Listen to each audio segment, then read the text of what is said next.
যা ইচ্ছে তাই করে যাচ্ছেন।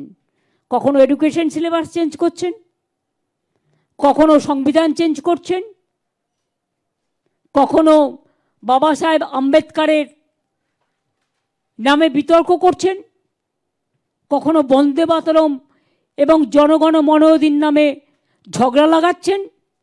ভালো করে তো বন্দে মাতরম গানটাও গাইতে পারেন না। আরে না গাইতে পারলে গাইবার আগে শিখে নিন।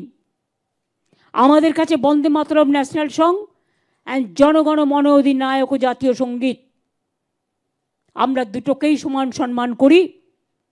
এবং বন্দে মাতরম শতবর্ষ কমিটি আমরা করেছি, তারা 1 বছর ধরে আগামী কাজ করবে। এবং জনগণ শতবর্ষ কমিটিও আমাদের প্রসেসে আছে। আমরা প্রতিটা গুরুত্ব, বাংলার মনীষীদের মতো গুরুত্ব আর কোথাও নেই। আজকে রবীন্দ্রনাথ ঠাকুরকে নিয়েও রাজনীতি করতে হবে? লজ্জা করে না? যিনি আমাদের প্রাণের কবি, প্রাণের ছবি। বঙ্কিমচন্দ্র চট্টোপাধ্যায় বন্দে মাতরম গানটা টাইম লেগেছিল 2-3 বছর, সেই জন্য এক্স্যাক্ট ডেটটা, ওরা তো মাতব্বর না, এটা তো ঐতিহাসিকদের কাছ থেকে দেখা উচিত। সেই জন্য 150 বর্ষটা আমরা বলেছি।